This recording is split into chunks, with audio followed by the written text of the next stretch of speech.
এটা তো সাধারণ নবী না, এটা অসাধারণ নবী, ঠিক কিনা? 5 বছর হালিমার বাড়িতে ছিলেন। হালিমা দুধ খাওয়ালো। হালিমা বলল, মোহাম্মদ রে দুধ খাওয়াতে নিলাম, কিন্তু আজীব তামাশা, আমার ডান স্তনের দুধটা খায়, বাম স্তনের দুধ তো খাওয়াতে পারি না, বাম স্তনের দুধটা মুখে ঢোকাতে পারি না।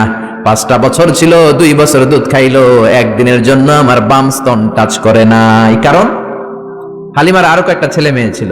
উনাইসা নামে এক মেয়ে ছিল, সাইমা নামে আরেক মেয়ে, আব্দুল্লাহ নামে এক ছেলে। এরাও দুধের বাচ্চা ছিল। বিশ্বনবী যদি একাই 2 স্তনের দুধ সাবার করে ফেলেন, তাহলে দুধ ভাই বোনরা খাবে কি?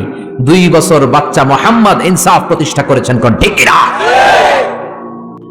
আবার হালিমা বলে, এই ছেলেটারে আমি 5 বছর রাখলাম, এই 5 বছরে কোনোদিন কুরাইশি মোহাম্মদ রে কান্না করতে দেখি নাই। শুধু একটা সময় কান্না করত। এই ছেলেটা ক্ষুধার অভাবে কাঁদে নাই, ব্যথা পেলে কোনোদিন মোহাম্মদ কাঁদে নাই, শুধু লজ্জাস্থানের জায়গা থেকে কাপড়টা একটু সরে গেলে শিশু মোহাম্মদ কেঁদে উঠত। বিশ্বনবী বললেন, চাচা আমি লুঙ্গি খুলবো না, আমি 2টা নিতে পারবো। আবু তালেব বলল, সমস্যা নাই, খোলো। বিশ্বনবী কয়, না খুলবো না। আবু তালেব বিশ্বনবীর লুঙ্গির গোছায় ধরে টান দিলেন। টান দিতে দেরি হয়ে যায়, বিশ্বনবীর বেহুশ হতে দেরি হয় না। বেহুশ হয়ে পড়ে গেলেন, লুঙ্গি আর খোলা হয় নাই। বিশ্বনবীর লজ্জাস্থান পৃথিবীর কেউ দেখে নাই, চিল্লায় পড়েন আল্লাহু আকবার।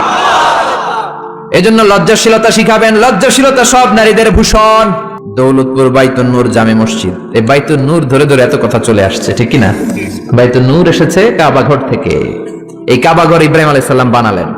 বানানোর শেষ আল্লাহ বলেন, ইব্রাহিম আজান দাও। কি দাও? জোরে বলেন, কি দাও?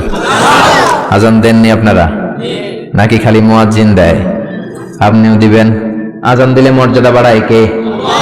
আতওয়ালুল আ'নাক ইয়াউমাল কিয়ামা, দুনিয়ার বুকে যারা আজান দিবে কিয়ামতের দিন, তাদের গলাগুলো সবার চাইতে জিরাফের মতো উঁচু হয়ে থাকবে। দেখলেই বুঝে যাবে মুয়াজ্জিন ছেলেগুলো সব। আল্লাহু আকবার।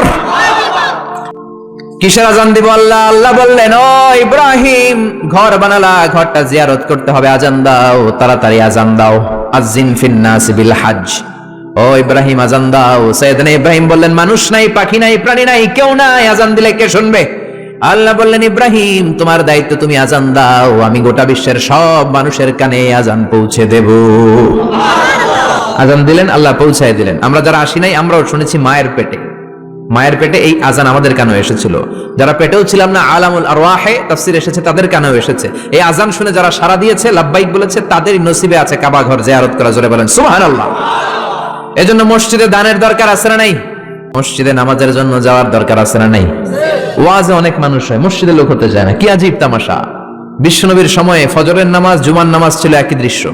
আমাদের দেশে ফজরের সালাত, জুমার আর সালাত এক দৃশ্য না? মাশাআল্লাহ, এক দৃশ্য। আহা, ফজরের সময় লোকই নাই, আর জুমার সময় ঠেলাঠেলি আছে না নাই? সারা বছর নামাজে যায় না, জুমার সময় এক ফার্স্ট কাতারের মুসল্লি আছে না নাই? 2টা এক হইতে হবে। হ্যাঁ, ফজরের সালাতে যে দৃশ্য, জুমার সালাতে একই দৃশ্য। তাইলে কালিমার পতাকা উড়াই দিবে কে? স্লোগান দিয়ে উড়াইতে পারবেন না, মাহফিলা এসে উড়াইতে পারবেন না। মসজিদ মুখী হইতে হবে। মসজিদে যাবেন। এলাকার যুবক ভাইরা, তোমরা মসজিদে যাবা, রাজি আছো তো? রাজি? সত্যি সত্যি বলছো না মিথ্যা মিথ্যা বলছো? যাবা তো? মসজিদগুলো আমাদের আবাদ করতে হবে ইবাদত দিয়ে। মসজিদের টাইলস হয়েছে, এয়ার কন্ডিশন হয়েছে, কার্পেট হয়েছে, মাগার মুসল্লি হয় নাই, ঠিক কিনা? বিশেষ করে ফজরের সালাত মসজিদে যাবা। কে কে যাবা না? হাত তোলো। 1 2 3 4। ওই যে আরেকজন এভাবে তুলে রাখছে, বুঝতে পারে না, উনি আবেগে তুলে ফেলছে। মসজিদে যেতে হবে ফজরের সালাতে। রাজি আছেন তো? আল্লাহ কবুল করুক, পড়েন আমিন। আমি খুতবার শুরুতে একটা আয়াত তেলাওয়াত করেছি। আয়াতটা হচ্ছে সূরাতুল মুলকের। কোন সূরা? সবাই বলেন নাই কোন সূরা? আমি সব জায়গায় বলি যে এটা ক্লাস। তাফসীর মাহফিলটা কি? আদান প্রদান হবে, প্রশ্ন উত্তর, প্রশ্ন উত্তর। রাজি আছেন তো? উত্তর না দিলে কথা হবে না, উত্তর দিলেই আমার কথা সুন্দর হবে, ঠিক কিনা? আর বুঝার চেষ্টা করতে হবে প্রাণের ভাইয়েরা আমার, বুঝতে হবে আমলের নিয়তে। ইখলাসটা বড় জরুরি। অনেক প্রধান বক্তা কিয়ামতের দিন জাহান্নামে যাবে, অনেক দানশীল ব্যক্তি জাহান্নামে যাবে, অনেক শহীদ ফি সাবিলিল্লাহ জাহান্নামে যাবে। সহিহ হাদিস। প্রধান বক্তা বলবে, আল্লাহ বাংলাদেশের এমন কোন জেলা নাই যেই জেলায় আমি কোরআনের দাওয়াত নিয়ে যাই নাই। আল্লাহ বলবেন, না না, তুমি দাওয়াত নিয়ে গিয়েছো যেন লোকেরা তোমার নামে তাকবীর দেয়, এই জন্য। আমার ভয় তোর অন্তরে ছিল না, তুই জাহান্নামে যা, go to the hell fire. 1 লাথি মেরে প্রধান বক্তারা জাহান্নামে পাঠাবে। ওই রকম প্রধান বক্তা আল্লাহ তুমি আমাদেরকে বানিও না, বলে না আমিন। অনেক দানশীল জাহান্নামী হবে। আল্লাহ বলবেন তুইও জাহান্নামে যা। দানশীল বলবে আল্লাহ আমার এলাকায় যত মসজিদ আছে সবগুলো আমি বানাইছি। আল্লাহ বলবেন কথা ঠিক, কিন্তু তুমি বানিয়েছো তোমারে দানবীর বলবে। এজন্য দানশীল, দ্য বিজনেস ম্যাগনেট, হাতেম তাই উপাধি তোমাকে দিবে। এই জন্য তো হাতেম তাই উপাধি তো দুনিয়াতে তুমি পেয়েছো, আমার কাছে কি চাও? আমার কাছে তোমার জন্য কিচ্ছু নাই। Go to the hell fire, জাহান্নামে যা। সবচেয়ে ভয়ঙ্কর হলো শাহিদ ফি সাবিলিল্লাহ, জাহান্নামে যাবে। আল্লাহর রাস্তায় যুদ্ধ করে দেহের তাজা রক্ত বিলিয়ে শহীদ হয়েছে, তারাও জাহান্নামে। সবাই না, যাদের ইখলাস নাই। শহীদ বলবে আল্লাহ আমি কেন জাহান্নামী? আল্লাহ বলবেন তুইও যা। আল্লাহ আমার দেহের তাজা রক্ত বিলিয়ে দিয়ে তোমার কালিমার পতাকা গেড়েছি, আমি কেন জাহান্নামে যাব? আমার তো জান্নাত পাওয়া দরকার। আল্লাহ বলবেন না না, তুমি যুদ্ধ করেছো যাতে লোকেরা তোমাকে বীর বলে। বীর, লোকদের বাহাবা পাওয়ার জন্য যুদ্ধ করেছো, দেখানোর জন্য যুদ্ধ করেছো। সব লোক দেখানো, শুধু রিয়া। রিয়া আন্নাস, মানুষকে তো ঠিকই দেখাইছো তুমি, খেলা তো দেখাই আসছো দুনিয়াতে। যা চাইছিলা তা তো দুনিয়াতে পেয়েছো, আমার কাছে পাওয়ার কিছু। তুমিও জাহান্নামে যাও। আমরা কি ওই শ্রেণীর লোক হতে চাই? এজন্য অন্তরে ইখলাসের দরকার আছে না নাই? কে ওয়াজ করলো? হুজুরের কণ্ঠ কেমন, দেখতে কেমন, হুজুর গরম করতে পারে কিনা, ওয়াজ জমাইতে পারে কিনা, এরকম টেন্ডেন্সি আছে না নাই? অনেক জায়গায় গেলে হুজুর ওয়াজ জমাইতে হবে। আরে ভাই ওয়াজ আবার জমাই কেমনে? আমি তো কোরআন থেকে কথা বলবো, আপনারা শুনবেন, নোট করে নেবেন, আমলের চেষ্টা করবেন, এটাই তো, ঠিক না? আবার বলে হুজুর ঠান্ডা ওয়াজ এই জ্ঞানে চলে না, গরম ওয়াজ দিবেন গরম। এগুলোর একটার মধ্যে ব্যক্তিগত জীবনে আমল নাই, ঠিক না?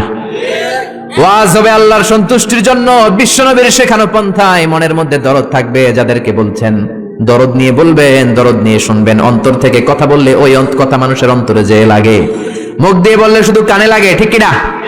আমরা অন্তর থেকে বলার চেষ্টা করব, অন্তরে লাগানোর চেষ্টা করবো, আর আমলের চেষ্টা করব, জীবনটা যাতে পরিবর্তন হয়। প্রতি শীতে কত মাহফিল, একদিন আমার 2 মাহফিল আছে। এই বছর শুরু করছি ফজরের পর থেকে। ফজরের পরে মাহফিল আছে, জোহরের পরে আছে, বাদ মাগরিব আছে, বাদ এশা আছে, বিভিন্ন সময় মাহফিল। তার মানে এক একটা গ্রামে শুধু তাফসীর প্রোগ্রাম আর তাফসীর প্রোগ্রাম। সবগুলো তো আল্লামা হয়ে যাওয়ার কথা, কিন্তু হয় না কেন? ইখলাস নাই, শিখার জন্য আসে না। আপনি শিখেন, নোট করেন, জীবনটাকে পরিবর্তন করে দিবে কে?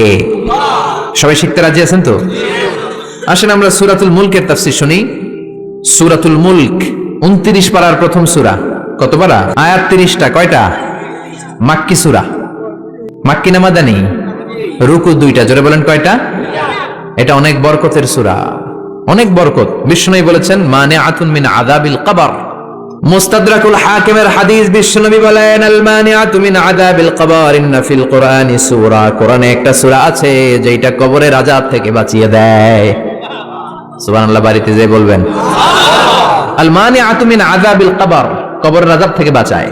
কবরের আযাব থেকে বাঁচার দরকার আছে না নাই? নাকি আমরা কেউ কবরে যাব না? দাদা গেছে, বাবা গেছে, আপনাকেও যেতে হবে, ঠিক কিনা? কিন্তু আমাদের লাইফস্টাইল দেখলে মনে হয় না যে আমরা কবরে যাব। খালি আমার আমার বলি, বুক ফুলায় বলি এটা আমার, আমার হুন্ডা, আমার গাড়ি, হোতায় আলামু, ঠিক কিনা? খালি বড়াই করি, সাহস দেখাই, বেটাগিরি দেখাই। তোর চেয়েও বড় বেটা ছিল কি ছিল না? নমরুদ গোটা বিশ্বের বাদশা ছিল, একদিনের জন্য একটা হাসি দেয়া লাগে নাই, সর্দি হয় নাই, জ্বর হয় নাই, এত ভালো ভালো খাবার খাইতো। ওই নমরুদ চিৎপটাং, ঠিক কিনা? ওই ফেরাউন চিৎপটাং, আর তুমি কোন সলিমুদ্দি আর কলিমুদ্দি? এই জন্য কবরে যেতে হবে। এইটা আমার, ওইটা আমার, সব আমার, সব আমি খামু, সব আমি খামু। পেট হইছে দূর, হ্যাঁ সব খাইব, কপাল পোড়া। আমার আমার বলবেন না। জিজ্ঞেস যদি করি ভাই বাড়িটা কার? কয় আমার বাড়ি। বুক ফুলায় কয় আমার বাড়ি, 3 তলা বাড়ি, ঘুষের টাকা দিয়ে বানাইছি, আছে না নাই?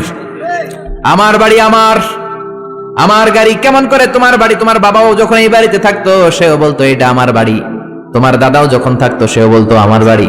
তোমার দাদার দাদার দাদাও যখন এই বাড়িতে থাকতো সেও বলতো এটা আমার বাড়ি, ঠিক কিনা? আপনি মরে যান, আপনার ছেলে যখন থাকবে, কেউ যখন জিজ্ঞেস করবে ভাই সাহেব বাড়িটা কার? বলবে আমার। বলবে না? বলবে না? নাকি কইবে আমার দাদার বাড়ি? কেউ বলে? এরপর আপনার নাতির নাতির নাতিও যখন এই বাড়িটাতে থাকবে, যখন সবাই জিজ্ঞেস করবে বাড়িটা কার, বলবে আমার বাড়ি। সবকিছুর মালিক কে? এজন্য কবরে আমাদের যেতে হবে, কবরের প্রিপারেশন নিতে হবে। বিশ্বনবী বললেন মানিআতুন মিন আযাবিল কবর। এই সূরাতুল মুলক যে প্রতিদিন তেলাওয়াত করবে তাকে কবরের আযাব থেকে বাঁচাবে কে? এবার তিরমিজির একটা হাদিস শুনেন। তিরমিজির বিশ্বনবী বললেন শাফাআত লি সাহিবিহা। এই সূরাটা, এই সূরার তেলাওয়াতকারীর জন্য কিয়ামতের দিন সুপারিশ করবে। খুশি না বেজার? ও মিয়া, কোরআন যদি আল্লাহর কাছে কারোর জন্য সুপারিশ করে, ওই সুপারিশ আল্লাহ ফেলতে পারবে নাকি? প্রধানমন্ত্রী শেখ হাসিনার কাছে যদি অর্থমন্ত্রী সুপারিশ করে, কারোর জন্য ফেলতে পারবে? পররাষ্ট্রমন্ত্রী যদি অনারেবল প্রাইম মিনিস্টার শেখ হাসিনার কাছে সুপারিশ করে, ফেলতে পারবে? কারণ পররাষ্ট্রমন্ত্রীর সুপারিশ, অর্থমন্ত্রীর সুপারিশ। তেমনি কোরআন যদি সুপারিশ করে, ওই সুপারিশ আল্লাহ ফেলবে না, ঠিক কি না? সহিহুল জামেতে আরেকটা হাদিস এসেছে, বিশ্বনবী বলেন, খাসামাত আন সাহিবিহা, এই সূরাটা কিয়ামতের দিন আল্লাহর সাথে তর্ক করবে, ঝগড়া করবে, ডিবেট করবে। আল্লাহর সাথে তর্ক, কত সাহস! কি নিয়ে তর্ক বলবে আল্লাহ? যতক্ষণ না তুমি এই সূরার তেলাওয়াতকারীকে জান্নাতে না ঢুকাবা, আমি তর্ক করতেই থাকবো। আল্লাহু আকবার। হাত্তা দাখালাহুল্লাহুল জান্নাতা, যতক্ষণ আল্লাহ তাআলা জান্নাত না দেয়, ততক্ষণ পর্যন্ত এই সূরাটা ঝগড়া করবে। আবার বিশ্বনবী বলতেন, মান ক্বারা বিহা ফি লাইলাতিন ফাকাদ আকসারা ওয়া আতাবা, যে ব্যক্তি রাত্রে বেলা এই সূরাতুল মুলক তেলাওয়াত করে ঘুমাবে, সারা রাত কোরআন তেলাওয়াতের সওয়াব তার আমলনামায় দিবে কে? এজন্য বিশ্বনবী বলতেন, আমি চাই আমার প্রতিটা উম্মতের হৃদয়ে এই সূরাটা গাঁথা থাক। আমি চাই আমার প্রতিটা উম্মতের কলিজার ভিতর এই সূরাটা মুখস্থ থাক। মুখস্থ করতে রাজি আছি না নাই? আয়াত মাত্র 30টা, সবাই বলেন কয়টা? এক মাসে কয়দিন? প্রতিদিন এক আয়াত করে মুখস্থ করলে লাগবে কয়দিন? এক মাসে মুখস্থ হয়ে যাবে। করবেন নি? করবেন? এটা আপনাদের বাড়ির কাজ। এটা কি?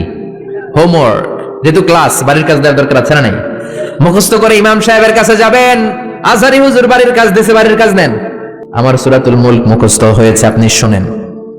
পড়বেন তো? মা বোনেরা, আপনাদের যাদের কানে আমার মাইকের আওয়াজ যায়, সূরাতুল মুলক মুখস্থ করবেন, নিজেরা পড়বেন, বাচ্চাকে শোনাবেন। কত সুন্দর হতে পারে আপনার ফ্যামিলিটা। ছেলে বলবে, মা আমার 5 আয়াত মুখস্থ হয়েছে, তুমি কদ্দুর আগাইলা? মা বলবে, আমার হয়েছে 7 আয়াত। বাবা বলবে, আমি তো চাকরির কারণে পারি নাই, আমি করছি মাত্র 2 আয়াত। এরকম ফ্যামিলি চাই কি চাই না? চাই কি চাই না? এই সূরাটা এত বরকতের সূরা, সূরা আপনার চোখ খুলে দিবে। দিস সূরা is an eye opener for you. আপনার চোখ খুলে দিবে, আপনার ঘুমন্ত বিবেককে জাগিয়ে তুলবে, আপনার চিন্তার জগতে আলোড়ন সৃষ্টি করবে। একদল কপাল পরা আছে, এগুলো হচ্ছে নাস্তিক। আমরা আল্লাহরে বিশ্বাস করি, আমরা আস্তিক। যারা বিশ্বাস করে না তারা কি? এরা কয় আমরা আল্লাহরে বিশ্বাস করি না, আমরা অনেক জ্ঞানী। এরা বলে আমরা আল্লাহরে মানি না, কারণ আনসিন ইজ নাথিং, যেটা দেখি না ওটা বিশ্বাস করি না। বলে না? কপাল পোড়া, মিথ্যাবাদী, অনেক কিছু দেখে না কিন্তু বিশ্বাস করে। Do you see the air in the atmosphere? ভূমণ্ডলে যে বাতাস, বাতাস আপনি দেখেন? জোরে বলেন। So why do you believe on that? তাহলে বিশ্বাস করস কেন? Do you see the bad headache someone feel? একজন বলতেছে, হুজুর মাথাটা ছিঁড়ে যায়, ফু দিয়ে দোয়া পড়ে দেন, মাথার ব্যথায় মরে যায়। ওই বেটার যে মাথায় ব্যথা দেখা যায়, কিন্তু মাথায় ব্যথায় বিশ্বাস করি কি করি না? আমরা অনেক কিছু দেখি না কিন্তু বিশ্বাস করি, ঠিক কিনা? আল্লাহরে তুই দেখবি কেমনে? তুই তো নিজেরই দেখোস নাই। আপনি কি আপনার চোখ দেখেন আয়নার সাহায্য ছাড়া? এই যে আমি তাকিয়ে আছি, আমার চোখটা আমি দেখি। আপনি কি আপনার পিঠ দেখেন আয়নার সাহায্য ছাড়া? আরে আয়না রাখলেও তো পিঠ দেখতে গেলে ঘাড় ভেঙে যাবে। কথা বলেন। কেমন করে তুমি আল্লাহরে দেখবা? আল্লাহ বলেন, আমারে দেখা যায় না, আমার সৃষ্টির দিকে তাকা, আমার পাহাড়ের দিকে তাকা, ঝর্ণার দিকে তাকা। ঝর্ণা ঝর্ণা ঝর্ণা রে, বলনা বলনা বলনা রে, কার বিরহে পাগল পাড়া তুই, কার মিলনে ফুল ফসলে ভরা রে তোর দুকুল ভুই, কার মিলনে ফুল ফসলে ভরা রে তোর দুকুল ভুই। ঝর্ণা ঝর্ণা ঝর্ণা রে, বলনা বলনা বলনা রে, কার বিরহে পাগল পাড়া তুই। সুবহানাল্লাহ। ঝর্ণার দিকে তাকান, ঝর্ণার মালিক আছে না নাই? সাগরের দিকে তাকান, বুঝতে পারবেন আল্লাহ আছে না নাই? আকাশের দিকে তাকান, আকাশের মালিক রে খুঁজে পাবেন। এজন্য আল্লাহ বললেন, গোলাম আমার সৃষ্টির দিকে তাকা, আমার সৃষ্টি নৈপুণ্যের দিকে নজর করে দেখ, আমি আছি। If someone sees something very carefully, he must find his God, he must find someone is controlling everything. অবশ্যই সে পাবে যে একজন সব নিয়ন্ত্রণ করে। নগরীতে এরকম একজন নাস্তিক ছিল, কয় আমি আল্লাহরে মানি না। কেন মানো না? কয় আল্লাহরে দেখা যায় না, কেউ আমারে বিশ্বাস করাতে পারবে না স্রষ্টার অস্তিত্ব। লোকেরা বলল একজন পারবে। নাস্তিক বলে কি নাম? কয় ওই লোকের নাম হলো নু'মান ইবনু সাবিত, আমাদের ইমাম আবু হানিফা। সুবহানাল্লাহ। উনি তোমারে বুঝাতে পারবে আল্লাহ যে আছে। নাস্তিক বলে, কই তোদের নু'মান নিয়ে আয়। ডেট দেয়া হলো আগামীকাল জুমার নামাজের পরে, তার সাথে তর্ক হবে। নাস্তিক আল্লাহর বিপক্ষে, ইমামে আবু হানিফা আল্লাহর পক্ষে, ঠিক কিনা? জুমার পরে হাজার হাজার মানুষ, নাস্তিক আসছে, শুধু আসে নাই ইমাম আবু হানিফা। কে আসে নাই? জোরে বলেন, কে আসে নাই? ইমাম আবু হানিফা আসেনি, 1 ঘন্টা দেরি। 1 ঘন্টা দেরি করে আসার পরে নাস্তিক রেগে মেগে বলে, কোন লোকের সাথে তর্কের জন্য এসেছো? এই লোকের তো কোনো সময় জ্ঞান নাই। যার সময় জ্ঞান নাই এর সাথে কিসের তর্ক? সাইয়েদনা ইমাম আবু হানিফা বলে ইনদি উযর, আই হ্যাভ এক্সকিউজ, আমার উযর আছে। কি উযর? কি উযর আপনার? দেরি করলেন কেন? সাইয়েদনা ইমাম আবু হানিফা বললেন, আমি ঘর থেকে বের হলে একটা নদী পড়ে, ওই নদীটা পার হয়ে আসতে হয়। নদীর সামনে গেলাম, আগে আগেই বের হয়েছি, কিন্তু নদীর সামনে কোনো নৌকা নাই, মানুষ নাই, মাঝি নাই, কিভাবে আসবো? তাকিয়ে দেখলাম বিশাল বড় একটা গাছ। হঠাৎ করে দেখলাম এমনি এমনি গাছটা দুই ভাগ হলো। হঠাৎ করে এমনি এমনি গাছের ভেতর থেকে তক্তা বের হলো। এমনি এমনি তক্তাগুলো জোড়া লেগে নৌকা হলো। এমনি এমনি নৌকাটা আমার সামনে চলে আসলো, কোনো মাঝি নাই। উঠে বসলাম, মাঝি ছাড়া নৌকাটা এমনি এমনি সা করে টান মেরে আমার ওই পারে নিয়ে গেল। নাস্তিক কয়, তগো ইমাম মাথা ঠিক নাই, কি বলে? এমনি এমনি নৌকা হয় নাকি? এমনি এমনি তক্তা হয় নাকি? কোন মিস্ত্রি ছাড়া গাছ কাটে নাকি? সাইয়েদনা ইমাম আবু হানিফা বললেন, এই তো লাইনে আসছেন। এমনি এমনি গাছ কেটে তক্তা হয় না, এমনি এমনি করাত ছাড়া গাছ কাটে না, এমনি এমনি মাঝি ছাড়া নৌকা চলে না। তাহলে পৃথিবীটা কেমন করে এমনি এমনি চলে? কেমন করে আকাশ হলো? কেমন করে সাগর হলো? কেমন করে নভমণ্ডল ভূমণ্ডল হলো? এমনি এমনি আছে না নাই?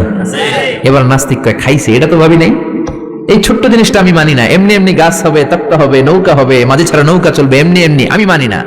কিন্তু নভমণ্ডল এমনি এমনি হলো, বিগ ব্যাং থিওরি এমনি এমনি হলো, সুপারনোভা এমনি এমনি হলো, ব্ল্যাক হোল গ্যালাক্সি এমনি এমনি হলো, এটা কেমন করে মানি? মাথার মধ্যে ঘুরপাক খাচ্ছে, চিন্তার জগতে নাড়া পড়েছে। হঠাৎ ভেবে দেখে আমার তো আস্তিক হওয়া ছাড়া আর কোনো উপায় নাই। নোমান ইবনে সাবিতের পায়ে পড়ে বলে, ও আল্লাহর ওলি নোমান ইবনে সাবিত, ইমাম আবু হানিফা আসলেই আপনি বড় একজন ইমাম, আর তর্কের কোনো দরকার নাই। হাজার হাজার মানুষকে সাক্ষী রেখে আমি আপনার হাতে হাত রেখে পড়ব, লা ইলাহা ইল্লাল্লাহু মুহাম্মাদুর রাসূলুল্লাহ সাল্লাল্লাহু। এই নাস্তিক টাইপের যারা আছে এদের জন্য কিছু ডোজ আছে, এই সূরা ডোজ, মেডিসিন। কি আছে শুনবেন? না জিমায় পড়ছেন? তাকবীর দেন, লিল্লাহি তাকবীর। আল্লাহ বললেন, তাবারাকাল্লাযী বিয়াদিহিল মুলকু ওয়া হুয়া আলা কুল্লি শাইইন কাদির। তাবারাকাল্লাযী, মহান সে সুমহান আল্লাহ, বিয়াদিহিল মুলক, ক্ষমতা তার হাতে, তার হাতে ক্ষমতা, ওয়া হুয়া আলা কুল্লি শাইইন কাদির, সবকিছুর উপর তিনি ক্ষমতাবান, যাই চান তিনি তাই করতে পারেন। ফাআলুল লিমা ইউরিদ। আল্লাহ বললেন, তাবারাকাল্লাযী, আমি সুমহান, বিয়াদিহিল মুলকু, ক্ষমতা তার হাতে। কার হাতে? সবাই বলেন, নাকি আপনাদের হাতে? কিন্তু আপনারা তো বলেন আপনাদের হাতে, বলেন না? জনগণ সকল ক্ষমতার উৎস। রিকশার টায়ার পাংচার হলে আমরা লাফ দিয়ে উঠি, কারণ আমি ক্ষমতার উৎস। টায়ার পাংচার হলে লাফ দেই কি দেই না? আমি কত দিছি? আমি তো রাতে রাতে এক জেলা থেকে আরেক জেলায় ঘুরি, প্রায় রিকশার টায়ার পাংচার, ট্রাকের টায়ার পাংচার, লাফ দিয়ে উঠি, কারণ আমরা ক্ষমতার উৎস। কপাল পোড়ায় জাতি, তুমি কেমন করে ক্ষমতার উৎস হও? দুইবার যদি তোমার ডায়রিয়া হয়, তিনবার তোমার চেহারার দিকে তাকানো যায় না, কাই মইরা যাই, মরসকে, তুই না ক্ষমতার উৎস? পাঁচবার যদি টয়লেটে যায়, 6 বারের বেলা সবার কাছে মাফ চাই, মাফ করে দিয়ে আমি মনে হয় বাঁচবো না। বাঁচবি না কেন? তুই তো ক্ষমতার উৎস, তুই আজীবন বাঁচবি। আহা, কপাল পোড়া। ক্ষমতার উৎস একজন, তিনি কে? আল্লাহ হলেন ক্ষমতার উৎস, আপনি ক্ষমতার উৎস নন। কেমন করে ক্ষমতার উৎস হবেন? পেছন থেকে কেউ যদি বলে, হুজুর সাপ, একটা অজগর সাপ পাওয়া যাবে আপনাদের কাউরে? দৌড়, চারদিকে ছুটবে সবাই। আপনারা দৌড় দেন আর না দেন, আমি দিমে দিক দিয়া দৌড়, কারণ চাচা আপন প্রাণ, আগে জান বাঁচা, এরপরে বাস করুন, ঠিক কিনা? তো এই হলো আমাদের দশা। আল্লাহ বললেন, ওয়া খুলিকাল ইনসানু দাঈফা, ও গোলাম, তোমাদেরকে একেবারে দুর্বল করে আমি বানিয়েছি, কিচ্ছু নাই তোমার। কুত্তা আম করে কামড়াইলে আমরা কুত্তারে কামড়াইতেও পারি না? পারি? কুত্তায় কামড়ায় আমি চাই থাকি আর কাঁদি, ঠিক কিনা? বললাম আমারে কামড় দিয়া দেয়, দৌড়ে ধরতেও পারি না, পারি? খালি কাঁদি আর কাঁদি। সবারে আল্লাহ নিজেকে সেভ করার জন্য অনেক কিছু দিলেন, আমগো কিচ্ছু নাই। আমরা দুর্বলের ঘরের দুর্বল। আল্লাহ বললেন, দুর্বলের ঘরের দুর্বল হয়ে কেমন করে সাহস করিস যে তোরা ক্ষমতার উৎস? কশিন কালেও তোমরা ক্ষমতার উৎস হতে পারো না। ক্ষমতার উৎস কে? এজন্য আল্লাহ বললেন, তাবারাকাল্লাযী বিয়াদিহিল মুলকু ওয়া হুয়া আলা কুল্লি শাইইন কাদির। সুমহান সেই সত্তা, সব ক্ষমতা তার হাতে। কার হাতে? নাকি আপনাদের হাতে? ক্ষমতার মালিক হলেন আল্লাহ। আমাদের ক্ষমতা নকল ক্ষমতা, আসল ক্ষমতা কার? আমাদের কোনো ক্ষমতা নাই, আমাদের ক্ষণস্থায়ী চিরস্থায়ী ক্ষমতার মালিক কে? যখন ভূমিকম্প হয় দেখবেন কিরকম দৌড় দেয়, কারণ হচ্ছে তোমার কোনো ক্ষমতা নাই, তুমি দুর্বলের ঘরের দুর্বল তুমি। রাত 3টার দিকে যখন ভূমিকম্প হয় লোকজন বাড়ি থইয়া দেয় দৌড়, সব ভাড়াটিয়া গুলো দেয় দৌড়, শুধু বাড়িওয়ালারা মনে হয় দৌড় দেয় না, নাকি বাড়িওয়ালারাও দেয়? বিল্ডিং এর মায়া আর থাকে না, ভাড়াটিয়াও দৌড়, বাড়িওয়ালাও দৌড়, প্রধান শিক্ষক দৌড়, কারণ বাঁচতে হবে তো, বাঁচার জন্য দেয় দৌড়। অসহায় আমরা, কোন ক্ষমতা আমার হাতে নাই, ক্ষমতা কার হাতে? 2004 সালে বরিশালে গেলাম বাসে করে, ফিরে আসছি লঞ্চে করে, সদরঘাটে পৌঁছতে আর 1-1.5 ঘন্টা বাকি। শুরু হলো তুফান, লঞ্চ ডুবে যাবে, সাগরের মধ্যে লঞ্চ ডুবে যাবে, লঞ্চের ভেতরে চিৎকার। ওই দিন লঞ্চের শুধু মুসলমানেরা আল্লাহরে ডাকে নাই, হিন্দুগুলাও জিকির করছে কার? সারেং বললো জানলা খুলে দেন, পর্দা নামায় দেন, বাতাস পাসিং হইলে হয়তো লঞ্চ বেঁচে যাবে।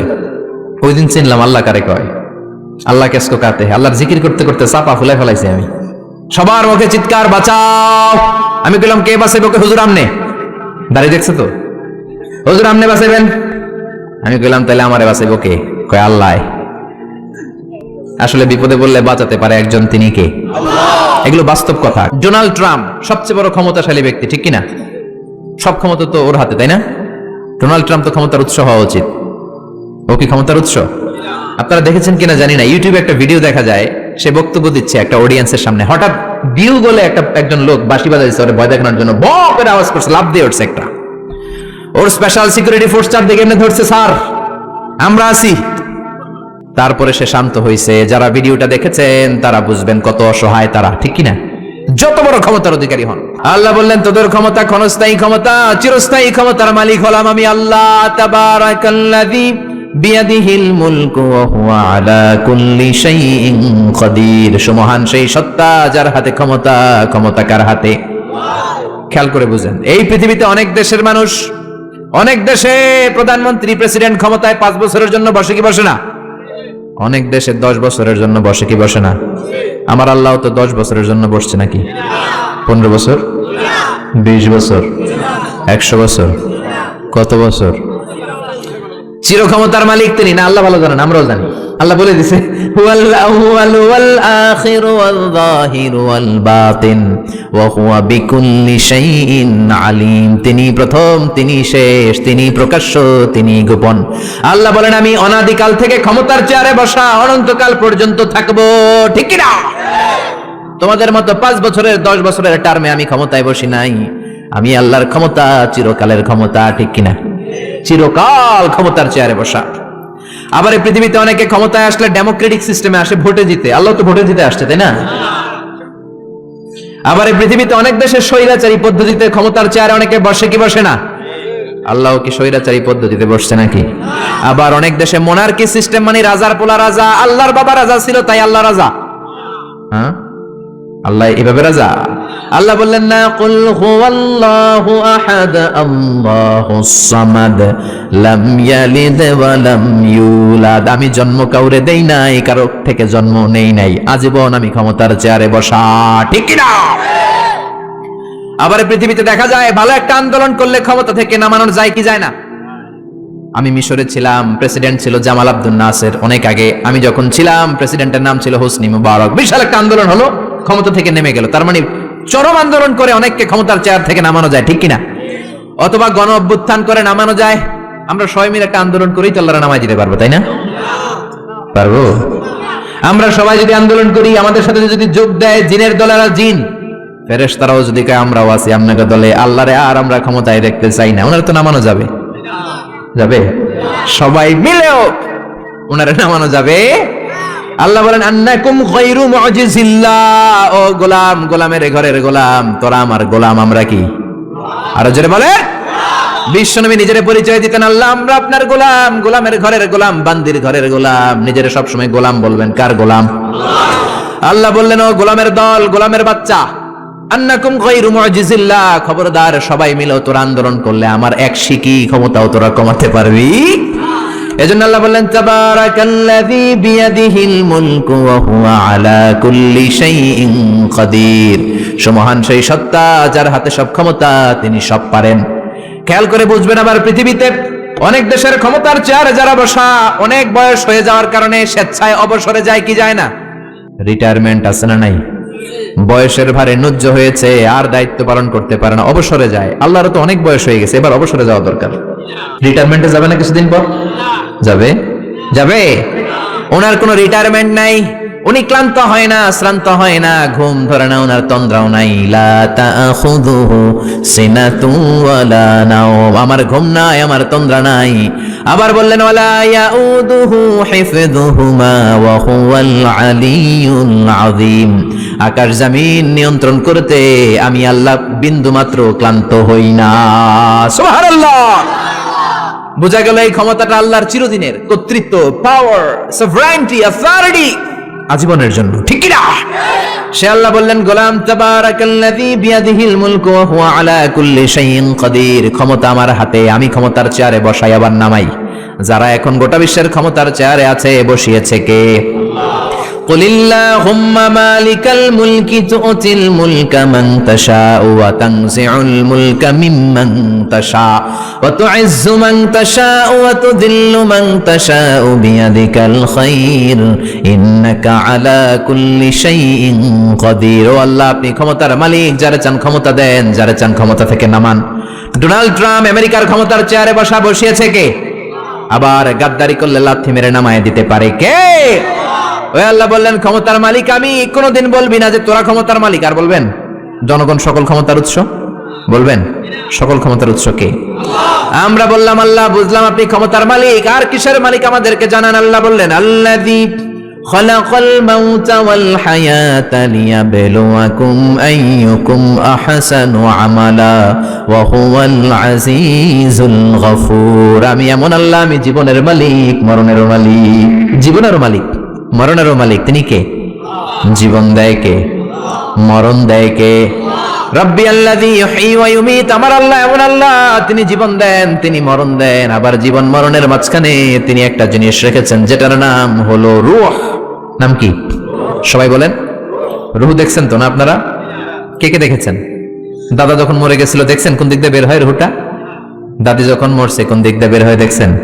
আব্বা যখন মরছে কোন দিক দিয়ে বের হলো দেখেছেন নাকি? দেখা যায় না। জীবন মরণের মাঝখানে আল্লাহ রূহ দিলেন। এই রূহ আছে। মিজানুর রহমান আজহারী হাত নাড়ায়, কোরআন তেলাওয়াত করে, হাসে, কাঁদে। আপনাদের ভেতর রূহ আছে, আপনারাও হাসেন, নড়েন, চড়েন। রূহটা যখন বের হয়ে যাবে, লাশ হয়ে আমরা পড়ে যাব, ঠিক কি না? রূহ যতদিন থাকে ততদিন দেহটা জিন্দা। রূহ যখন শূন্যে উড়াল দেয়, দেহটা তখন হয় মুর্দা, ঠিক কি না? আল্লাহ বললেন দুইটার মাঝখানে আমি রূহ রাখলাম।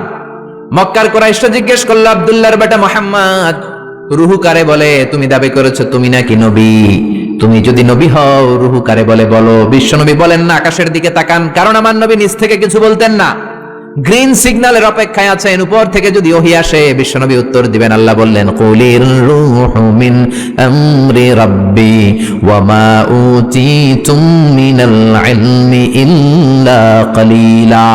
ও নবী, আপনি বলে দেন রূহটা আমার আদেশ। রূহটা কার আদেশ? কথা বলেন, রূহটা কার আদেশ? আল্লাহর আদেশে ঢুকে, আল্লাহর আদেশে বের হয়। আল্লাহ ছাড়া এই ব্যাপারে কেউ জানে না, ঠিক না? আল্লাহ বললেন ওমা উতিতুম মিনাল ইলমি ইল্লা কলিলা, তোমাদের জ্ঞান একেবারে কম। কলিল, কলিল মানে অল্প। সবাই বলেন কলিল মানে কি? অল্প তোমাদের জ্ঞান। এই কলিলের ব্যাখ্যা কি? সাইয়েদনা মুসা আলাইহিস সালাম সাইয়েদনা খিজির আলাইহিস সালামের সাথে সাগরের মধ্যে ভ্রমণ করে নৌকা দিয়ে, নৌকার মধ্যে এসে বসেছে চড়ুই পাখি। চড়ুই পাখি ঠোঁট দিয়ে সাগর থেকে পানি খায়। পানি খাওয়ার কারণে ঠোঁটের মধ্যে পানি লেগে যায়। খিজির আলাইহিস সালাম বললেন, ও মুসা, পানি খাওয়ার কারণে চড়ুই পাখির ঠোঁটের মধ্যে যতটুকু পানি লেগেছে, এই পানিটা গোটা বিশ্বের সব মানুষের জ্ঞান, আর সাগরের সব পানি জলরাশিগুলো হলো আমার আল্লাহর জ্ঞান। কালিল, অল্প জ্ঞান। আল্লাহ বললেন খবরদার, রুহুর পিছনে দৌড়াবি না, রুহুর পিছনে ছুটবি না, ছুটে কোনো লাভ নাই। রুহু কোন দিক দিয়ে ঢুকে কোন দিক দিয়ে বের হয় কেউ জানে না, একজন ছাড়া, তিনি কে? আপনি আজীবন রুহুর পিছনে দৌড়াইয়াও রুহু বের করতে পারবেন, কারণ রুহু ঢুকে কার অর্ডারে, বের হয় কার অর্ডারে? ইউনাইটেড স্টেটস অফ আমেরিকার এক মেডিকেল টিমের প্রধান বলল, আমি রুহু বের করে ছাড়ব। কি বের করে ছাড়ব? জোরে বলেন। আমি রুহু বের করে ছাড়বো, এটার মাধ্যমে আমি নোবেল প্রাইজ পাবো। I will be the Nobel laureate.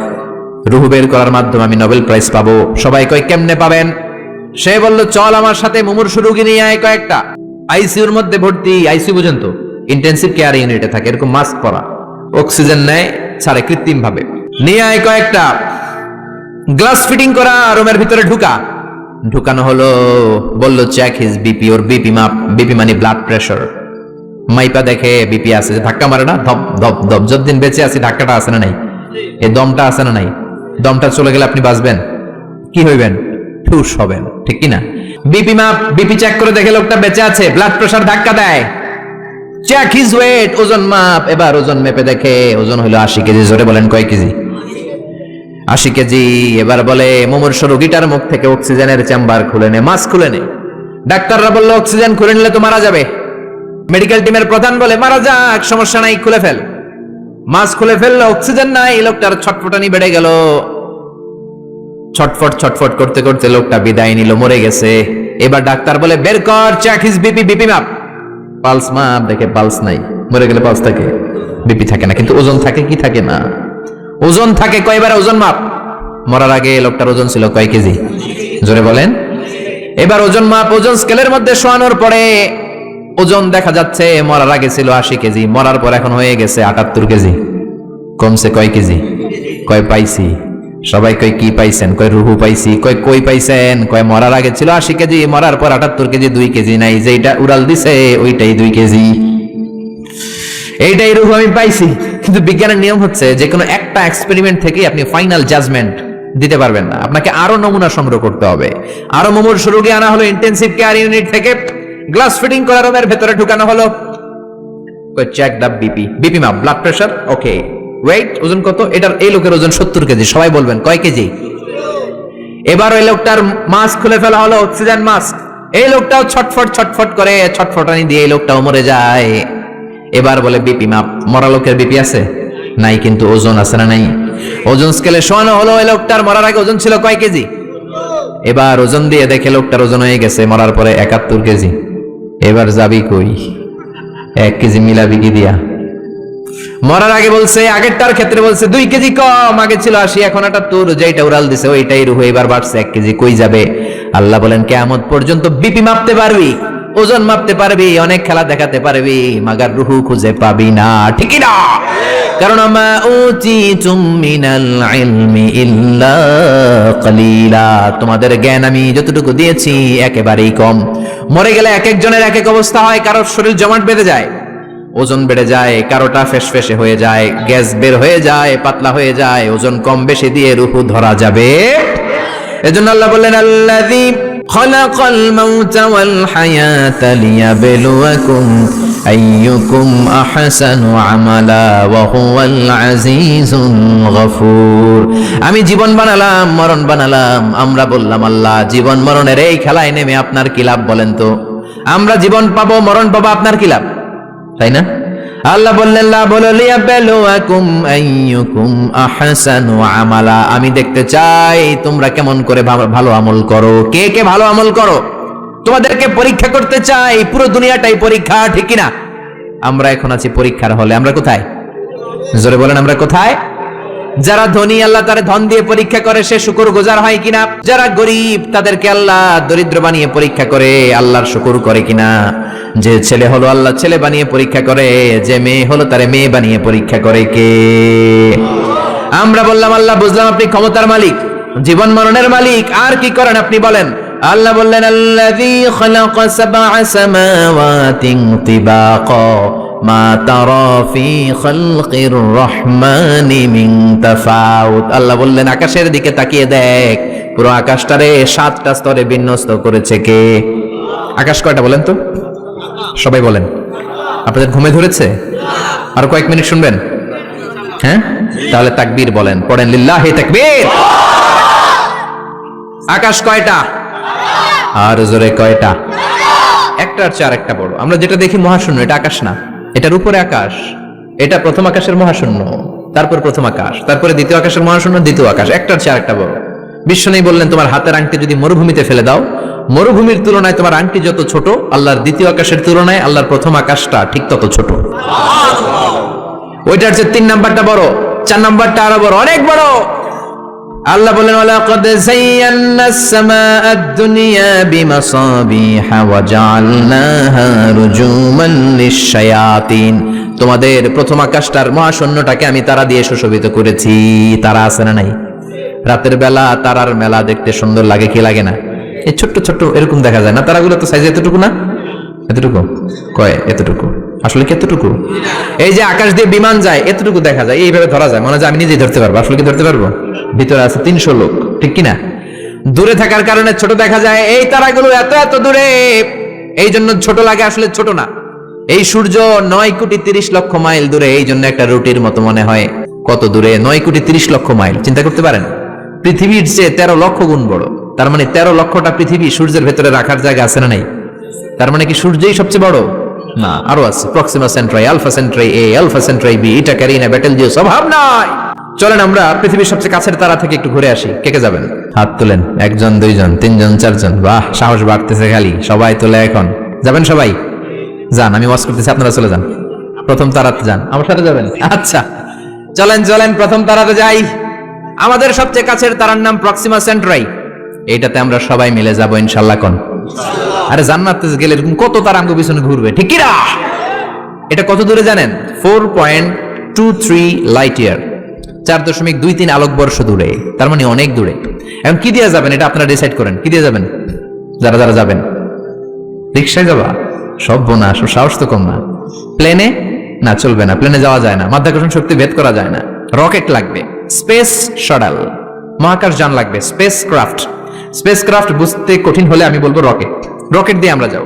সবচেয়ে দ্রুত যে রকেটটা দিয়ে বিজ্ঞানীরা গিয়েছিল চাঁদে, অ্যাপোলো 11 এটার নাম।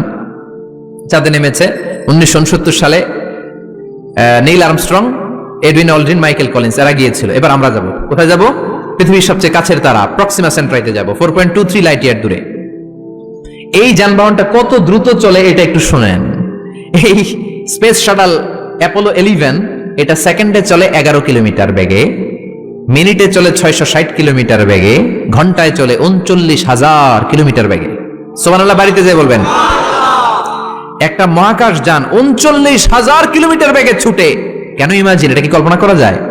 কল্পনা করা যায়? আমেরিকা বাংলাদেশ থেকে যত দূরে, অনেক দূর, ধরেন 10,000 কিলোমিটার দূর, ওই যানবাহনটা দিয়ে 1 ঘন্টায় 4 বার আমেরিকা যাওয়া যাবে। 4 বার, তার মানে কত স্পিডি? ঘন্টায় চলে 39,000 কিলোমিটার। ওইটা দিয়ে আমরা যাব পৃথিবীর সবচেয়ে কাছের তারার কাছে। যাবেন তো? খেয়াল করবেন, তারাটা দূরের তারা না, পৃথিবীর সবচেয়ে কাছের তারা, সূর্যের পরে সবচেয়ে কাছের যে তারাটা, ওইটাতে আমরা যাব, প্রক্সিমা সেন্ট্রাই। ওই যানবাহনটা দিয়ে, যেটা ঘন্টায় চলে 39,000 কিলোমিটার। কত হাজার কিলোমিটার? 39,000 কিলোমিটার যাবেন 1 ঘন্টায়। এত দ্রুত যানবাহন দিয়ে যাবেন, তারপরেও ওইখানে পৌঁছতে আপনার 1,15,000 বছর লেগে যাবে। যেটা ঘন্টায় চলে 39,000 কিলোমিটার বেগে, এটা দিয়ে যদি সবচেয়ে কাছের তারাটাতে আমরা ভিজিট করতে চাই, ঘুরতে যেতে চাই, আমাদের লেগে যাবে 1,15,000 বছর। তার মানে গ্রিক সভ্যতার সময়ও যদি কেউ ট্রাভেল শুরু করে, আজকে পুরো ট্রাভেলের 4% কমপ্লিট হবে না। সুবহানাল্লাহ কইবেন না? এখন আমি যাব আর আপনারা যাবেন, আমরা শুরু করলাম। যারা যারা হাত তুলছেন, আর আমাকে আল্লাহ 1,15,000 বছর হায়াত দিয়ে দিল মনে করেন, আমরা যাওয়া শুরু করলাম। আর দুনিয়াতে যারা থাকবে ময়রা সব ভূত, সব মরবে। আমার নাতি মরবে, পুতি মরবে, সুতি মরবে, দুতি মরবে, খুতি মরবে, সব মরবে। 6,000 জেনারেশন মরে যাবে, তারপরে ওইটাতে নামার সময় আমাদের হবে না। 6,000 জেনারেশন চলে যাবে, 6,000 প্রজন্ম শেষ হয়ে যাবে, তারপরে ওখানে নামা আমাদের তখনও সময় হবে না। চিল্লায় বলেন আল্লাহু আকবার। সে আল্লাহ বললেন, গোলাম লাকাদ যায়্যানাস সামাআদ দুনিয়া বিমাসাবিহা ওয়া জাআলনাহা রুজুমান লিশ-শায়াতিন। তোমাদের প্রথম আকাশটা এরকম অসংখ্য তারা দিয়ে আমি বিউটিফাই করে দিয়েছি। I have beautified the closer sky with light, candles and stars. তারা দিয়ে সুশোভিত করেছি। সবচেয়ে কাছের তারার যদি এই অবস্থা হয়, তাহলে পৃথিবী থেকে সবচেয়ে দূরের তারার কি অবস্থা হবে? এটা হচ্ছে আমাদের গ্যালাক্সি ট্রাভেল। আমাদের এক গ্যালাক্সি থেকে আরেক গ্যালাক্সিতে গেলে কত সময় লাগবে? এরকম লক্ষ লক্ষ গ্যালাক্সি মহাবিশ্বে আছে না নাই? এই সব খেলা প্রথম আকাশের খেলা, তারপরে প্রথম আকাশের মহাশূন্যের খেলা, তারপরে প্রথম আকাশ। আমেরিকার নাসার বিজ্ঞানীরা কিয়ামতের আগের দিন পর্যন্ত প্রথম আকাশের মহাশূন্যেরও কিনারা খুঁজে পাবে না, ঠিক কিনা? প্রথম আকাশ তো অনেক দূরে, প্রথম আকাশ তো অনেক দূরে, প্রথম আকাশের মহাশূন্যের কোনো কুল কিনারা খুঁজে পাবে না, ঠিক কিনা? এবার আল্লাহ বললেন, গোলাম দেখো আমার পাওয়ার কত। ওয়াসিররু কাওলাকুম আও ইজহারু বিহি ইন্নাহু আলিমুম বিযাতিস সুদূর। গোপনে বলো প্রকাশ্যে বলো, কেউ না শুনলেও শুনে কে? জোরে বলেন, শুনে কে? লাইট অফ করে, দরজা বন্ধ করে, পর্দা নামিয়ে, জানলা বন্ধ করে রাতের বেলা পাপ করলেন, কেউ দেখে নাই, দেখলো কে? কেউ যেটা দেখে না দেখে কে? কেউ যেটা শোনে না শোনে কে? কেউ যেটা পারে না পারে কে? সব দেখেন, সব জানেন, সব দেখেন তিনি। সবার চোখ ফাঁকি দিতে পারবেন। শিক্ষকের চোখ ফাঁকি দিয়ে ছাত্রগুলো বের হয়ে যায়, বাবা মায়ের চোখ ফাঁকি দিয়ে বয়ফ্রেন্ডের সাথে দেখা করার জন্য মেয়েগুলো বের হয়ে যায়, পুলিশের চোখ ফাঁকি দিয়ে লোকজন অন্যায় করে, র্যাবের চোখ ফাঁকি দেয়, বিমানবন্দরের কাস্টমস অফিসারের চোখ ফাঁকি দেয়, পরীক্ষার হলে ছাত্ররা ম্যাজিস্ট্রেটের চোখ ফাঁকি দেয়, কিন্তু আল্লাহর চোখ ফাঁকি দেয়া যায় নাকি? লা তুদরিকুহুল আবসার ওয়া হুয়া ইউদরিকুল আবসার ওয়া হুয়াল লাতীফুল খাবীর। কোন চোখ আমারে দেখে না, আমার চোখ দুনিয়ার সবাইরে দেখে। তিনি কে? আবার আল্লাহ বললেন, হুয়াল্লাযী জাআলা লাকুমুল আরদা যালুলান, আল্লাহ তোমাদের জন্য জমিনটারে বানিয়েছেন জালুল। জালুল মানে হলো ফিরাশ, মানে বিছানা। আল্লাযী জাআলা লাকুমুল আরদা ফিরাশা, আল্লাহ তোমাদের জন্য জমিনটাকে বিছানা বানিয়েছেন। এই বিছানার মতো না জমিনটা? উঁচু নিচু হলে তো চড়তে পারতাম না, তাহলে গাড়ি নিয়ে এমনি ওঠা লাগতো একবার, এমনি একবার, আবার এমনি এমনি চালাইতে পারতাম? জোরে বলেন। ফ্ল্যাট, পৃথিবীটা ফ্ল্যাট করে দিলেন। বিমান থেকে দেখা যায়, আজকে সকালে তো বিমানে ছিলাম, নিচে তাকিয়ে দেখি শুধু নদী, ওই যে রাজশাহী থেকে আপনার পদ্মা নদীটা যে ক্রস করে ওটাও দেখা যায়, খুব সুন্দর। আর মনে হয় এক একটা জমিন কার্পেটের মতো খুব সুন্দর করে রেখেছেন কে? সে আল্লাহ বললেন, নাস্তিকের দল, আমারে দেখো না, আমারে খুঁজে পাও না, বিমান থেকে নিচের দিকে তাকাও, সবুজ কার্পেটিং এর সৌন্দর্যটা দেখো, সেখানে আমি আল্লাহরে তুমি খুঁজে পাওয়া, ঠিক কি না? এরপর আল্লাহ দুইটা ধমক দিলেন, আমিনতুম মান ফিস সামাই আন ইউরসিলা আলাইকুম হাসিবা ফাসাতা'লামুনা কাইফা নাযীর। ও বান্দা, নিচের দিকে আযাব, উপরে আযাব আছে না নাই? নিচে আযাব ওয়েট করতেছে। এই পৃথিবীর ভেতরে হচ্ছে আগুন, শুধু আগুন আর আগুন, কত যে আগুন আপনি কল্পনাও করতে পারবেন না। এইজন্য কোরআনে আল্লাহ বলেছে, ওয়াল বাহরিল মাসজুর,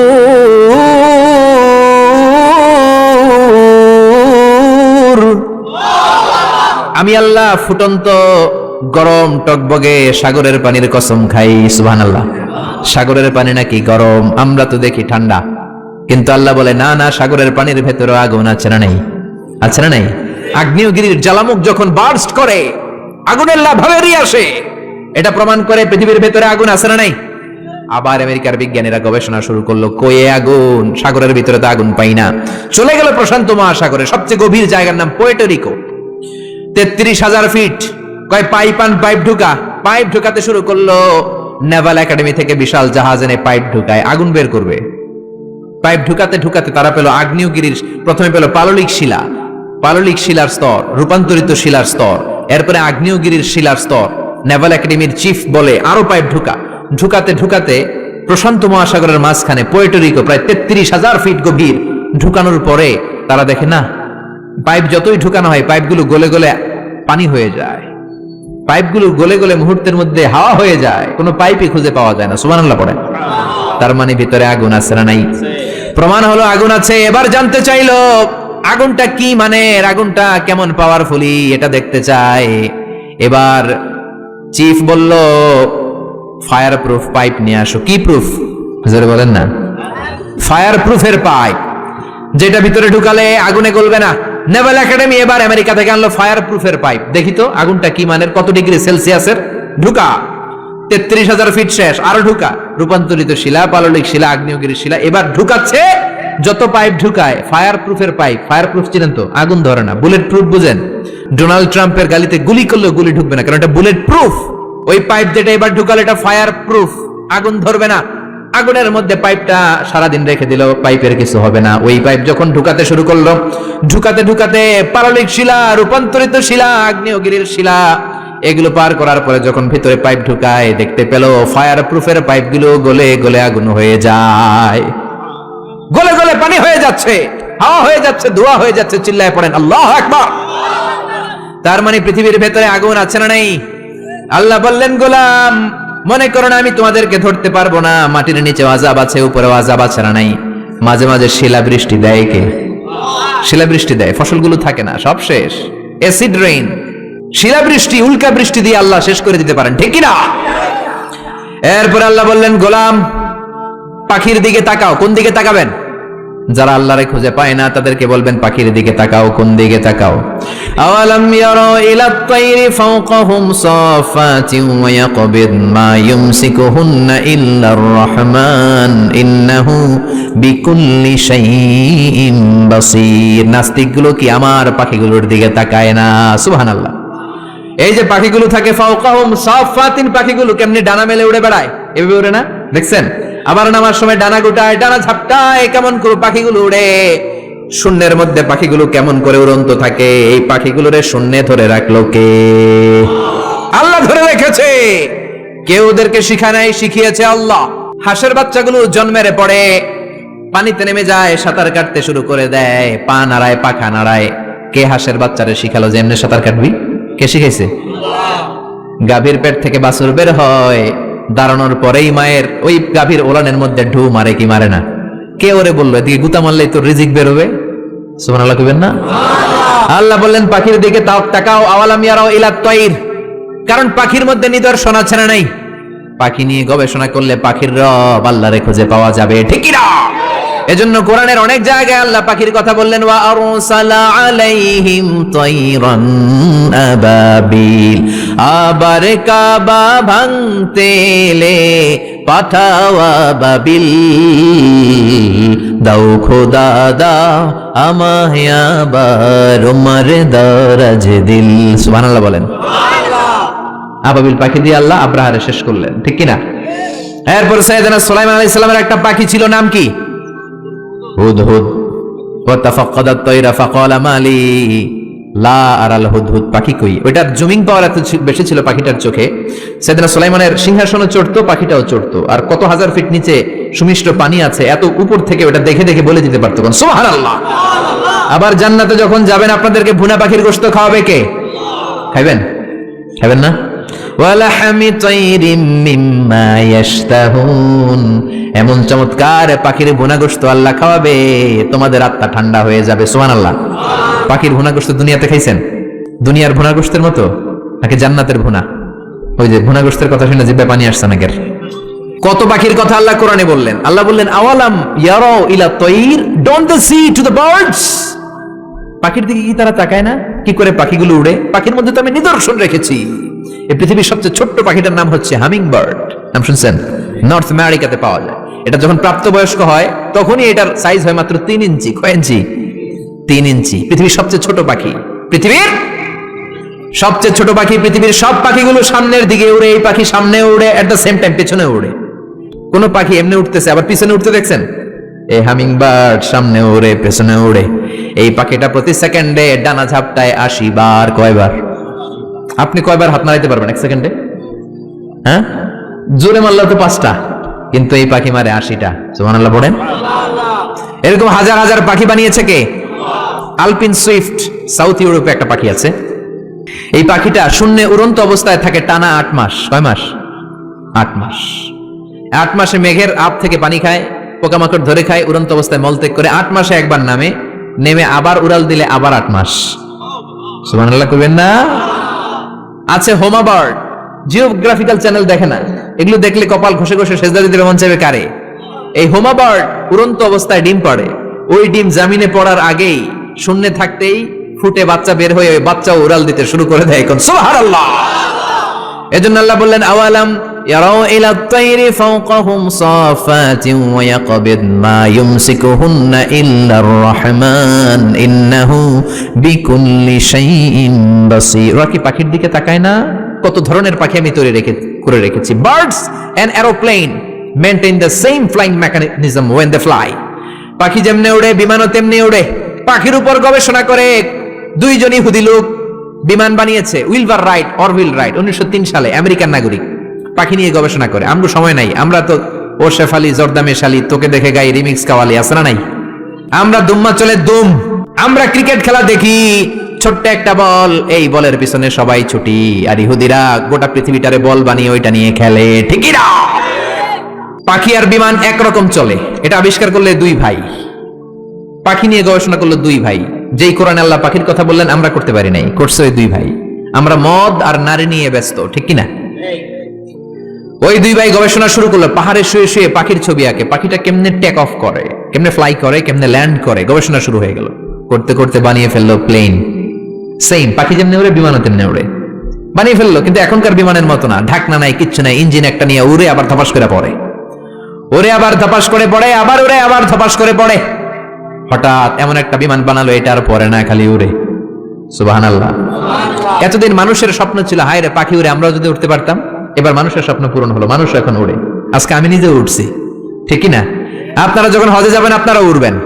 তারা আমেরিকা থেকে চলে গেল ফ্রান্সে, আমেরিকায় বিমানের খাওয়া নাই, তখন আমেরিকা অনেক গরিব ছিল। ফ্রান্সের এক প্রিন্স অনেক টাকা ডোনেট করলো, তারা প্রথম কমার্শিয়াল প্লেন ফ্রান্সের এক সিটি থেকে আরেক সিটিতে নামালো। শুরু হলো মানুষের উড়ার স্বপ্ন। এরপরে মানুষ বিমান বানায়, ফাইটার জেট বানায়, ড্রোন হামলা করে, মিসাইল হামলা করে, পাইলট ছাড়া রোবট দিয়ে বিমান চালায়, বোম সুপারসনিক বানায়। আগে ছিল কনকর্ড, সবচেয়ে দ্য ফাস্টেস্ট প্যাসেঞ্জার প্লেন, সবচেয়ে দ্রুতগামী যাত্রীবাহী বিমান। আর বর্তমানে পৃথিবীর সবচেয়ে দ্রুতগামী যাত্রীবাহী বিমানের নাম হচ্ছে বোম সুপারসনিক। ডবল ডেকের বিমান শুরু হলো, রাশিয়াতে আছে A380 বোয়িং, পৃথিবীর সবচেয়ে বড় সাইজের বিমান। 525 জন লোক নিয়ে এটা শূন্যে উড়াল দেয়। সুবহানাল্লাহ, আসতে বললেন। 525 জন মানুষের 2-3টা করে লাগেজ আছে না নাই? বিমানের ওজন আছে না নাই? এই 600 জনের খাবার আছে না নাই? এগুলো নিয়ে শূন্যে উড়াল দেয়। পাখির মধ্যে নিদর্শন রেখেছে কে? আগে ছিল প্রত্যেক দেশের সেনাবাহিনী, আর ছিল নৌবাহিনী। বিমান আবিষ্কারের পরে শুরু হলো এয়ার ফোর্স, বিমান বাহিনী, ঠিক কিনা? এখন যুদ্ধ আর জমিনে করে না, পানিতে করে না, উপর থেকে এক বোমা মারে।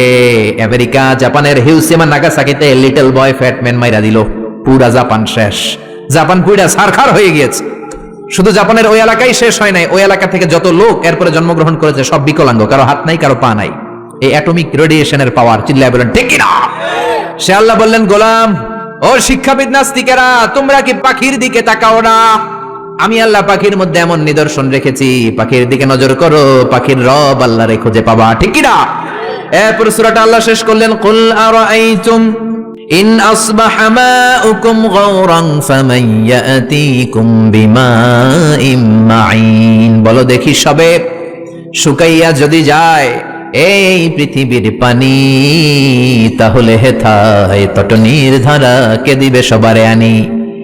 একদিন যদি টিউবওয়েল চাপার পরে পানি না পাও, মোটর ছাড়ার পরে দেখো পানি বেরোয় না, টিউবওয়েল চাপতেছো পানি নামে না, তুমি করে পানি দিব কে? ডোনাল্ড ট্রাম্প নাকি? নাকি আপনাকে এমপি দিতে পারবে? পানির মালিক কে? এজন্য পানি কার কাছে চাবেন? নাকি মেঘের কাছে চাবেন? নাকি ইসরাফিলের কাছে চাবেন? নাকি মিকাইলের কাছে? নাকি ইন্দ্রের কাছে? হিন্দুরা পানি চায় ইন্দ্রের কাছে। ইন্দ্র দেবতা আছে না নাই? ওরা মনে করে ইন্দ্র দেবতা পানি দেয়। আবার আমরা বৈশাখীর কাছে চাই কি চাই না? বৈশাখীর কাছে চাওয়া যাবে না, ইন্দ্রের কাছে চাওয়া যাবে না, মেঘের কাছে চাওয়া যাবে না, চাইতে হবে কার কাছে? একজনই আমাদেরকে বৃষ্টি দিতে পারেন, একজনই আমাদেরকে বিশুদ্ধ পানি সরবরাহ করতে পারেন, তিনি কে? কে দিতে পারে? কে দিতে পারে? সে আল্লাহ বললেন, গোলাম আমি মিষ্টি পানি দেই, আবার আমি লবণাক্ত পানি দেই। মারাজাল বাহরাইনি ইয়ালতাকিয়ান বাইনাহুমা বারযাখুন লা ইয়াবগিয়ান ফাবিআইয়ি আলাই রাব্বিকুমা তুকাযযিবান। এইদিকে লোনা পানি, এইদিকে মিঠা পানি, একটার একটার সাথে মিশে মাঝখানে ব্যারিকেড দিল কে? এই পানিটার টেম্পারেচার কম, এটার টেম্পারেচার বেশি, এটার সল্টের ডেনসিটি কম, এটার ডেনসিটি বেশি, এটার কালার একরকম, এটার কালার আরেক রকম, মিশে না। বিমান থেকে আপনি দেখবেন, অথবা দৌলতিয়া ফেরিঘাটে যান, বাংলাদেশেও দেখা যায় পদ্মার এই পানি একরকম, এই পাশে আরেক রকম, এটার সাথে আরেকটা মিশে। আমি মিশরে দেখেছি নীল নদের পানি মেডিটেরানিয়ান সি, ভূমধ্য সাগরের সাথে মিলে একই সাথে সাগর বয়ে যায়, কিন্তু মাঝখানে ব্যারিকেড দিয়েছে কে? আরো জোরে কে? আবার আল্লাহ বলেন, ওয়াজআলনা মিনাল মাই কুল্লা শাইইন হাই আফালা ইউমিনুন। দুনিয়ার সব প্রাণীগুলোরে আমি পানি থেকে বানিয়েছি, সব প্রাণী হয়েছে পানি থেকে। সুবহানাল্লাহ পড়েন। বিজ্ঞানীরাও তাই বলে, ওরা বলে পানি থেকে পৃথিবীর প্রথম প্রাণ amoeba. It's a very small unicellular organism in the world. এক কণা, শৈবালের মতো জীবকণা, এটা নাকি পানি থেকে আসছে, অ্যামিবা, ছোট্ট। তারপরে এসেছে জুপ্লাঙ্কটন, ফাইটোপ্লাঙ্কটন, ব্যাকটেরিওপ্লাঙ্কটন। এভাবে বিভিন্ন স্পিসিস গুলো ডেভেলপ করেছে। ১,৫০০ বছর আগে আল্লাহ কোরআনে বলেছেন সব প্রাণগুলো পানি থেকে বানালাম। বিজ্ঞানীদের এখন গবেষণা পানি থেকে নাকি সব হয়েছে। সুবহানাল্লাহ। আবার আল্লাহ বলেন, আন্না সাবাবনাল মাআ সাব্বা। যেখানে যতটুকু পানি দেওয়ার দরকার আমি দিয়েছি। কলা গাছের মধ্যে কূপ মেরে দেখবেন পানি আছে না নাই? এই এলাকায় তো কলা গাছ নাই না? আছে। কূপ মারছেন নি? হ্যাঁ, মানুষের গায়ে মারেন না, আবার কলা গাছে মারেন। কলা গাছে মারলে দেখবেন পানি বেরোয়। এই পানিটা দিল কে? আবার খেজুর গাছের মাথার মধ্যে শীতকালে কেটে দিলে পানি আছে না নাই? রাস্তার এই পাশে খেজুর গাছ কেটে দিলে পানি পড়ে, একই রকম দেখতে এই পাশে নারকেল গাছ, ওইটার মাথায় কাটলে পানি পড়ে নাকি? সুবহানাল্লাহ কইতে মন চায় না? একরকম গ্যান্ডারি ইক্ষু আর বাঁশের কঞ্চি গ্যান্ডারির মতো, ঠিক কিনা? ইক্ষু গুলো মিলের মধ্যে ঢুকালে সুগার বের হয়, চিনি বের হয়, রস বের হয়। বাংলাদেশের সব বাঁশ গাছগুলো কেটে যদি ইক্ষু মিলে দেন, এক ফোঁটা রস বের হবে নাকি? আল্লাহ বললেন আন্না সাবাবনাল মা সাব্বা, যেখানে যতটুকু পানি দরকার দিয়ে দিলাম। তরমুজে যতটুকু পানি বেলের ভেতরে ততটুকু নাই, ক্ষীরার ভেতরে যতটুকু পানি দিলাম আপেলের ভেতরে তত রস নাই, আপেলে যতটুকু রস আছে ডাবের ভেতরে তত নাই, আরো বেশি আছে। সুবহানাল্লাহ। আল্লাহ বললেন গোলাম আমারে চিনোস না? পানি একদিন বন্ধ করলে বুঝবি আমি কে। অমি আবার টিউবওয়েল চাপলে ঠান্ডা পানি, একদিন চাপ দিয়ে দেখলেন ফুটন্ত গরম পানি, খেতে পারবেন? মোটর ছাড়লেন দেখলেন টকবগে গরম পানি বের হয়, খেতে পারবেন? দিও তৃষ্ণা পেলে ঠান্ডা পানি, ক্ষুধা পেলে লবণ ভাত, আল্লাহ এই গরিবের শোনো শোনো মোনাজাত, আল্লাহ এই গরিবের শোনো শোনো মোনাজাত, আল্লাহ এই গরিবের। সুবহানাল্লাহ পড়েন। এজন্য সূরা মুলকের শিক্ষা হলো আমাদের কোনো ক্ষমতা নাই, ক্ষমতার মালিক কে?